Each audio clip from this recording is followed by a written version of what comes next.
하지만 사람은 파괴될지언정 패배하도록 창조되지는 않았어. 그는 멕시코만의 조각배를 띄우고 물고기 잡이를 하는 노인입니다. 대부분은 혼자 배를 타고 나가곤 했는데 84일 동안이나 물고기를 한 마리도 잡지 못하고 있었습니다. 처음 40일간은 마놀린이란 소년과 같이 나가는데 물고기를 잡지 못하는 날이 40일이나 계속되자 소년의 부모는 소년을 다른 배에 태웠고 소년은 그 배에서 첫 주에 큼지막한 물고기를 3마리나 잡았습니다. 그러나 소년은 날마다 빈배로 돌아오는 노인이 안 돼 보였고 그래서 노인을 마중나가 낚시도구와 돛을 챙기는 것을 도와주곤 했습니다. 돛은 포대로 군데군데 기워져 있었고 그것은 마치 영원한 패배를 상징하는 깃발처럼 보였습니다.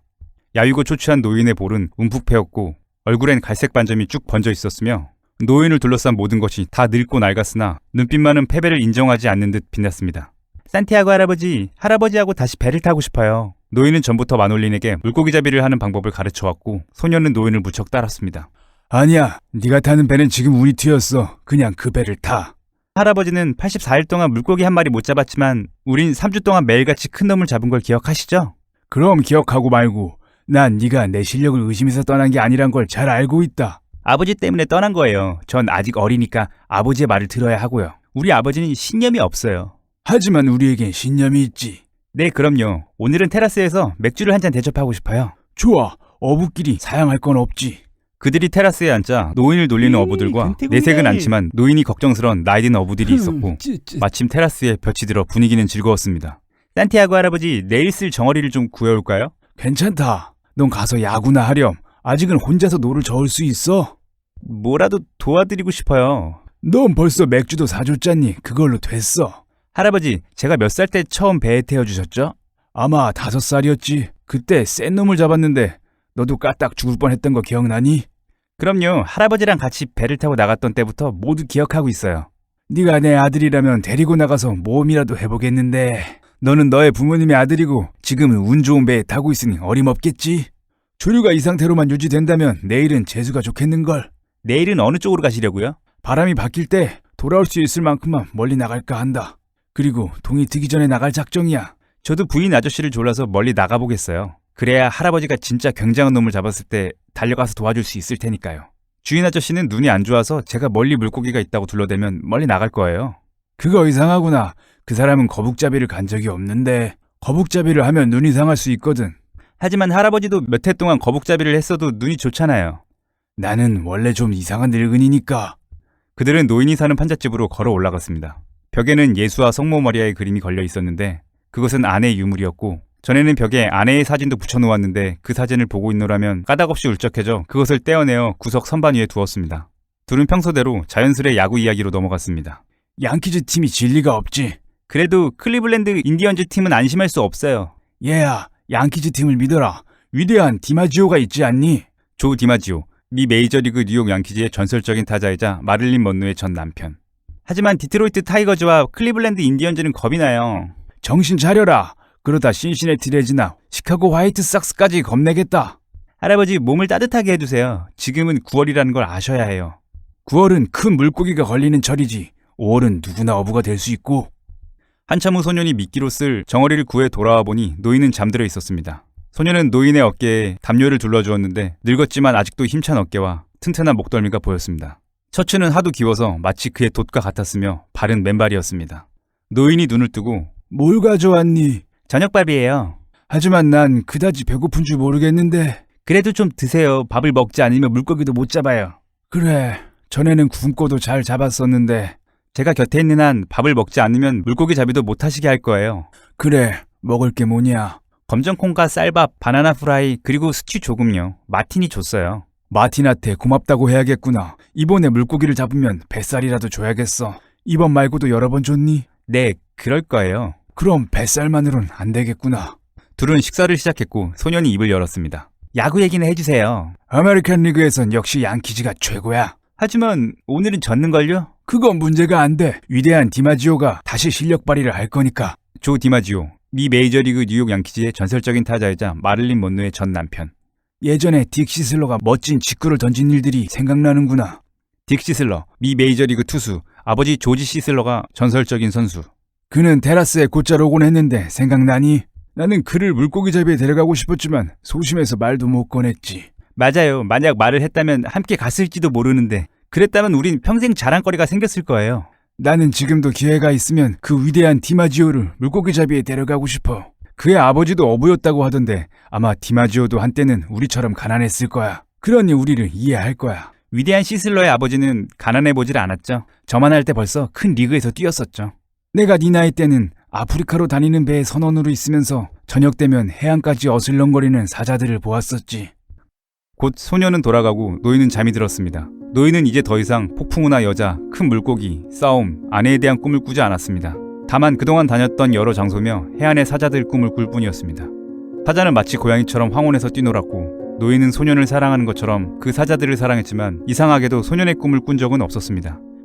이른 새벽 노인은 잠에서 깨어 소년의 방으로 가 소년을 깨우고 이것저것 배에 탈 준비가 끝난 두 사람은 이야기합니다. 할아버지, 행운을 빌어요. 너도 행운을 빈다. 노인의 배가 바다를 향해 떠나고 어느 정도 시간이 지나자 노인은 어둠 속에서도 아침이 다가오는 것을 느낄 수 있었고 날치가 물을 차고 올라와 밤하늘을 가릴 때 내는 쉿 쉿 소리도 들을 수 있었습니다. 노인은 쉬지 않고 배를 저었고 쉿 쉿 쉿 쉿 날이 밝았을 때는 조류 때문에 목적지보다 훨씬 멀리 나와 있음을 깨닫습니다. 오늘은 고등어와 다랑어 떼가 모이는 곳에 줄을 내리면 근처에 큰 놈이 있을지도 몰라. 노인은 싱싱한 정어리를 미끼로 4개의 낚싯대를 놓았고 곧 해가 희미하게 떠오르자 바다 위의 다른 고깃배들이 눈에 들어왔습니다. 다만 운이 없었을 뿐이야. 그러나 누가 알아? 오늘만큼 운이 좋을지. 하루하루가 새로우니까. 해가 떠오른 지 2시간쯤 지나자 시야에 들어오는 배는 세 척밖에 없었는데 그나마도 해안 쪽으로 야트막하게 보였습니다. 그때 노인은 검은 새 한 마리가 머리 위에서 빙빙 도는 것을 보았습니다. 뭔가를 봤구나. 노인은 천천히 새 쪽으로 다가갔습니다. 만색이군. 큰 만색이야. 만세기는 날치를 쫓고 있었고 검은 새 역시 그 날치를 노리고 있었던 것이었습니다. 노인은 근처에 만세기 떼가 있을 것이기에 날치에게 가망이 없다는 것과 새 역시 날치를 잡을 수 없을 것이라 예상했고 자꾸 물 위로 튀어나오는 날치와 새의 헛된 동작을 지켜보며 생각했습니다. 만색이 떼에서 뒤처진 놈을 잡을 수 있을지도 몰라. 그리고 혹시 그 놈을 놓친다 해도 내 큰 물고기는 반드시 어딘가에 있을 거야. 이제 새는 시야 밖으로 사라졌고 물속을 보니 해파리들이 떠다니고 있었는데 노인은 바다거북이가 해파리를 먹어대는 모습을 볼 때면 기분이 좋았습니다. 그는 배를 타고 여러 번 거북잡이를 했기에 거북에 대한 신비감보다는 동정심만을 갖고 있었는데 그 이유는 거북은 칼질을 해놔도 몇 시간 동안 심장이 뛰어서 대부분의 사람들이 거북이에게 냉혹한 태도를 보였기 때문입니다. 그러나 노인은 나도 이런 심장을 가지고 있으며 내 손발도 거북의 것과 비슷하다고 생각하고 있었습니다. 노인은 거북의 흰 알을 저녁제로 먹었는데 9월과 10월이 되면 보란듯이 큰 물고기를 잡기 위해 힘을 기르려고 5월 한 달 동안 알을 먹었던 것입니다. 다시 새가 나타났고 새끼 다랑어 한 마리가 공중으로 뛰어오르자 곧이어 사방에서 다랑어들이 뛰어올랐고 바로 그때 낚싯줄 하나가 팽팽해지면서 노인은 새끼 다랑어 한 마리를 낚았습니다. 노인은 다랑어의 머리를 몽둥이로 쳐 즉사시키면서 중얼거렸습니다. 훌륭한 미끼가 되겠군. 노인은 자신이 언제부터 혼자 소리를 내어 중얼거렸는지 생각나지 않았습니다. 소년과 함께 물고기를 잡기 훨씬 전부터 바다에서 쓸데없는 이야기를 하지 않는 것이 좋다고 생각했는데 이제는 노인의 이야기를 귀찮아할 사람이 없어서인지 노인은 몇 번이고 자신의 생각을 소리내어 말하곤 했습니다. 돈 있는 사람들은 배에서 라디오로 재밌는 이야기나 야구 중계를 듣겠지. 이제 햇살이 뜨거워질 시간이 되어 노를 저을 때마다 땀이 줄줄 흘러내렸고 곧 낚싯대의 찌가 물속으로 쏙 들어가는 것이 보였습니다. 옳지, 됐어. 노인이 낚싯줄을 만졌으나 줄이 당겨지거나 무게가 느껴지지 않아서 그냥 가볍게 잡고 있었는데 갑자기 확 당겨지는 느낌이 전해져 왔습니다. 왔어. 지금 물속에서 청새치가 정어리를 뜯어먹고 있는 것이었습니다. 이렇게 멀리 나왔고 9월이니 아마 틀림없이 큰 놈일 것이다. 물고기야, 먹어라 먹어. 밑에서 물고기가 미끼를 건드리며 계속 간을 보았고 노인은 큰 소리로 중얼거렸습니다. 하느님, 제발 먹게 해주십시오. 그러나 더 이상 아무 반응이 없었습니다.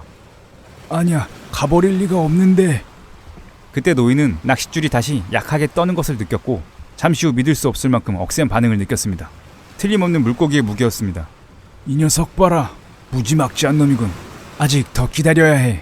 그때 물고기의 움직임이 멈춘 것 같았으나 무게가 더욱 무거워진 걸 느꼈습니다. 드디어 물었군. 조금만 더 물어. 토하지 않게 꿀꺽 삼키란 말이다. 됐어. 야! 노인은 소리를 지르며 두 손으로 힘껏 낚아채고 1m쯤 낚싯줄을 끌어들인 다음 좌우로 움직이며 열심히 당기고 또 당겼습니다. 하지만 그뿐 놈은 꿈쩍도 하지 않고 오히려 천천히 달아나기 시작했습니다. 노인은 끌리는 힘에 맞서 몸을 뒤로 젖히며 줄을 잡았고 배는 천천히 북서쪽으로 움직이기 시작했습니다. 그 애가 있으면 좋았을걸. 노인은 소리내어 말합니다. 물고기한테 끌려가고 있는데 몸에 밧줄을 걸고 있으니 닷기둥이 된 느낌이군. 녀석이 물속으로 들어가려 하면 어떡하지? 이러다 죽을지도 몰라. 이대로 영원히 버틸 수는 없으니까. 그러나 4시간이 지나도 물고기는 여전히 배를 끌고 바다 멀리 헤엄쳐 나갔습니다. 놈이 걸린 때가 정오였지 아마. 그런데 나는 아직 놈의 꼴을 구경도 못했구나. 문득 뒤를 돌아보니 육지가 보이지 않았지만 노인은 그것은 문제가 되지 않는다고 생각했습니다. 언제든 마음만 먹으면 아바나에서 비치는 빛을 따라 항구로 돌아갈 수 있으니까 말이죠. 해가 지려면 아직 2시간이 남았는데 달이 뜰 때면 올라오겠지? 그것도 아니라면 다음날 해가 뜰 때는 올라올 거야. 나는 아직 힘이 남아있고 입에 낚시를 물고 있는 건 저 녀석이니까. 별의 위치로 보건대 물고기는 밤새도록 한 방향으로 가고 있고 해가 진 뒤 점점 추워져 노인의 등과 팔다리에서 흘렸던 땀이 차갑게 말라붙었습니다. 물고기는 동쪽으로 가고 있어. 이 코스로 간다면 몇 시간은 불빛이 보일 거야. 오늘 야구 경기가 어떻게 됐을까? 배 위에서 라디오를 들을 수 있다면 좋을 텐데. 밤새도록 암수 돌고래 2마리가 배 주위를 돌며 놀고 있었습니다. 착한 놈들이야. 서로 장난을 치며 사랑을 한단 말이야. 저 녀석들도 날치와 마찬가지로 우리에겐 형제 같은 놈들이지. 그러다 노인은 갑자기 그가 낚은 큰 물고기가 불쌍하게 생각되었습니다. 오늘 잡은 놈은 놀랍도록 이상한 놈이야. 얼마나 나이가 든 놈인지 알 수도 없고 이렇게 힘센 물고기를 잡아본 적도 없지만 이처럼 이상하게 구는 놈은 처음이야. 아마 전에 낚시에 걸려본 경험이 있어서 이렇게 싸워야 한다는 것을 알고 있는 모양이야. 물고기들은 미끼를 찾게 되면 언제나 수컷이 암컷에게 먼저 먹게 하지. 그날도 예외는 아니었어. 먼저 미끼를 먹다 낚시에 걸린 암컷은 공포에 질린 채 필사적으로 투쟁하다 기진맥진해버렸고 수컷은 배전을 떠나지 않고 있었지. 내가 암컷을 물 위로 올려 작사를 준비하는데 수컷은 암컷을 확인하려는 듯 물 위로 뛰어오르곤 이내 깊은 물속으로 돌아가 버렸어. 그건 평생 물고기 잡이를 하면서 만난 가장 슬픈 광경이었어. 마놀린도 슬퍼했고 나와 마놀린은 물고기에게 용서를 구한 후 즉시 칼질을 했었지. 지금도 그 애가 있었으면 좋았을걸.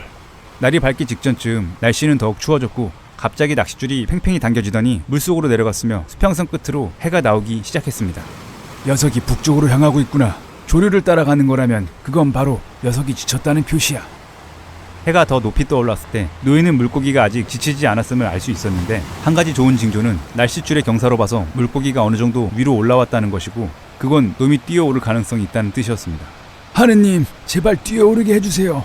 물고기가 뛰어오르면 등뼈 주머니에 공기가 차서 깊은 곳으로 가지 못할 거야. 물고기야, 난 너를 대단히 사랑하고 존경하지만 오늘 해가 지기 전에 반드시 너를 죽여놓고 말 테다.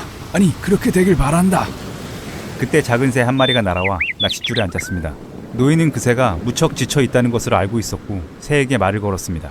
이번 여행이 처음이냐? 간밤에 바람도 별로 없었는데 그렇게 지쳐서야 쓰겠니? 푹 쉬어라. 너도 나의 친구다. 그리고 이렇게 생각했지만 새에게 말을 하진 않았습니다. 언제나 즐겁진 않을 거야. 곧 내가 이런 새들을 맞으러 나오겠지. 밤새도록 줄을 등에 감고 있느라 노인은 등에 심한 통증을 느꼈으며 갑자기 요동치는 물고기 때문에 새는 날아가 버렸고 노인의 손에선 피가 나고 있었습니다. 새가 오래 쉬지도 못하고 가버렸구나. 그런데 물고기의 이 정도 움직임에 손이 다치다니 힘이 빠지기 전에 다랑어를 먹어둬야겠어. 그 사이 노인의 손은 쥐가 나 오그라들었고 노인은 손을 위해서라도 줄을 버티며 얼른 다랑어를 손질해 먹었습니다.